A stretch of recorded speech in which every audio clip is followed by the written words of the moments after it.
Hello दोस्तों, ये कहानी शुरू होने से पहले अगर आपने हमारे चैनल को सब्सक्राइब नहीं किया तो जल्दी से सब्सक्राइब करके बेल आइकन दबा दीजिए, क्योंकि हम आते हैं हर नई कहानी के साथ। गरीब अनाथ बच्चों की किस्मत। किसी गांव में शुभम अपनी पत्नी रागिनी, बेटा सागर और बेटी अमृता के साथ खुशी से रहता था। उन्हें किसी चीज की कोई कमी नहीं थी। एक दिन, अरे बच्चों, मैं और तुम्हारे पापा तुम दोनों को नए साल के तोहफे और कपड़े लाने चले हैं, तो तुम दोनों बिल्कुल मस्ती मत करना। माँ पापा, मुझे बहुत सारे तोहफे चाहिए। हाँ माँ पापा, मुझे भी। हाँ, हम लेकर आएंगे। सागर, तुम अपनी छोटी बहन का ध्यान रखना, हम जल्दी से जाकर आते हैं। ऐसे कहकर दोनों मार्केट में जाने के लिए निकल जाते हैं। लेकिन जाते समय अचानक दोनों का एक्सीडेंट हो जाता है और वहाँ पर ही दोनों की मौत हो जाती है। जब ये बात बच्चों को पता चलती है, वो बहुत रोने लगते हैं। उनके पास उनकी काकी आ जाती है और बच्चों को लेकर शुभम और रागिनी का अंतिम संस्कार कर देती है। कुछ दिन ऐसे ही बीत जाते हैं। सागर और अमृता की काकी बहुत ही चालाक और लालची थी। उसे उनकी सारी जायदाद चाहिए होती है, इसलिए वो कुछ दिन तो दोनों के साथ खुशी खुशी रहती है। लेकिन एक दिन वो दोनों को अनाथ आश्रम भेज देती है। काकी, ये तो हमारा घर है ना, आप हमें ऐसे घर से नहीं निकाल सकते। तुम दोनों अब मुझसे जबान लड़ाओगे? चलो जाओ यहाँ से। उनकी काकी उन दोनों को उनके माँ पापा ने उनसे पैसे लिए हैं ऐसा झूठ बोलकर दोनों को अनाथ आश्रम भेज देती है।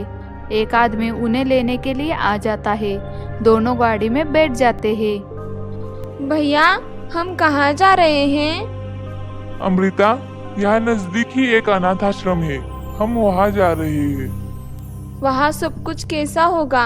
क्या वहाँ के लोग हमें मम्मी पापा जैसे प्यार करेंगे? मुझे ये सब तो पता नहीं, लेकिन जब तक हम दोनों साथ हैं, जहाँ रहेंगे खुश रहेंगे, है ना? हाँ भैया, लेकिन वहाँ पर हमारा न्यू ईयर हैप्पी हैप्पी होगा? क्या वहाँ पर भी वैसी पार्टी होगी जैसे हमारी मम्मी पापा हमारे लिए करते थे? ऐसा कहकर अमृता रोने लगती है। लेकिन सागर अमृता से बड़ा था। वो उसे समझाता है। अरे गुड़िया, मैं हूँ ना तुम्हारे साथ, मैं तुम्हारा हमेशा ख्याल रखूंगा। दोनों अनाथ आश्रम पहुँच जाते हैं। उनके वहाँ पहुँचते ही एक आदमी उनके पास आ जाता है। अरे तुम दोनों क्या बहरे हो क्या? चलो अंदर जाओ। हमारा कमरा कहाँ है? यहाँ कमरा नहीं है, जहाँ जगह मिले वहाँ पे जाकर पढ़ो, जाओ यहाँ से। निशांत बड़ा ही टेढ़ा इंसान था। और सुनो, जल्दी से तैयार होकर आ जाओ, नहीं तो खाना नहीं मिलेगा। उनकी बातें सुनकर दोनों अंदर चले जाते हैं। दोनों को खाना खाने में थोड़ी देर हो जाती है। वो आकर देखते हैं उनके आने से पहले सारा खाना खत्म हो गया है। अरे ये क्या, हमने अभी तक खाना ही नहीं खाया। अरे जाओ यहाँ से, मैंने तुम दोनों को पहले ही कहा था कि जल्दी से खाना खाने आ जाओ, अब सीधे रात को खाना मिलेगा। इतना कहकर निशांत वहाँ से चला जाता है और अमृता रोने लगती है।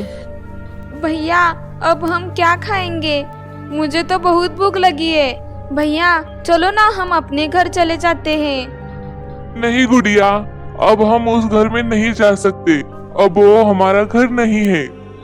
सागर अमृता को लेकर किचन की तरफ जाने लगता है कि तभी उन्हें मीना रोक लेती है। तुम दोनों यहाँ पर क्या कर रहे हो? यहाँ पर आना मना है। चलो तुम दोनों चलो यहाँ से। निशांत ने देख लिया ना तो बहुत बुरा होगा।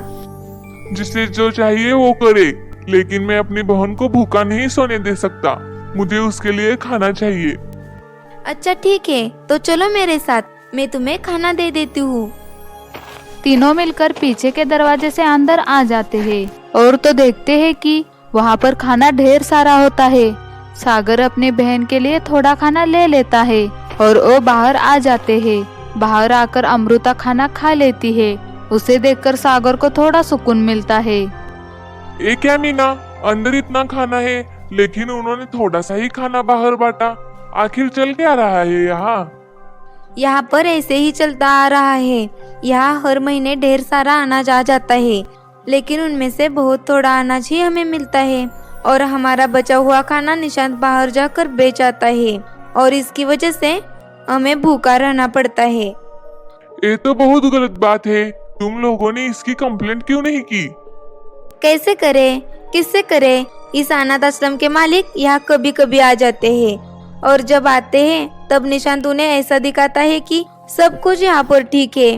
और सच कहूँ, यहाँ पर किसी में भी इतनी हिम्मत नहीं उन्हें सच बताने की। ये निशांत बहुत ही बुरा आदमी है। कोई भी बच्चा अगर इसकी बात नहीं मानेगा तो उसे बहुत मार देता है और खाना भी नहीं देता।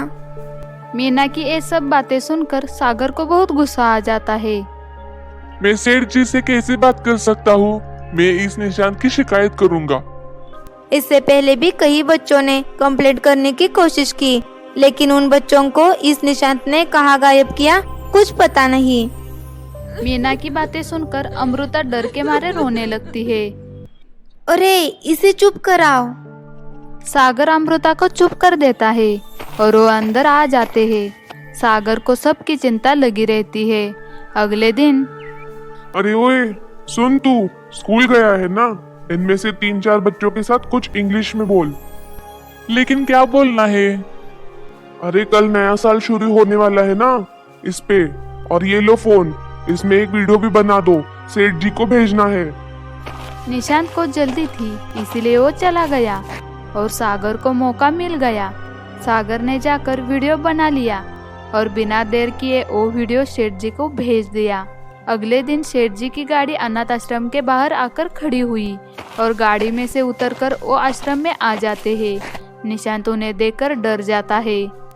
सेठ जी, आप इतनी सुबह यहाँ? क्यों? मुझे यहाँ आने से पहले तुम्हारी इजाजत लेनी पड़ेगी। नहीं नहीं, मैं तो बस। ये सब छोड़ो, नए साल के लिए तुमने क्या किया है? मुझे पता चला है तुमने 50,000 बचाए हैं बच्चों के लिए। मुझे तो यहाँ कुछ नहीं दिख रहा है ऐसा। वो मालिक, पार्टी तो शाम को है ना? तभी वहाँ पर सागर आ जाता है। ये सब झूठ बोल रहा है। यहाँ कोई पार्टी वार्टी नहीं होने वाली सेठ जी, बल्कि यहाँ तो बच्चों को पेट भर खाना भी नहीं मिलता। ये तो बाहर कैसे आ गया? चल अंदर जा। सेठ, आप ऑफिस में चलिए, वहाँ जाकर बात करते हैं।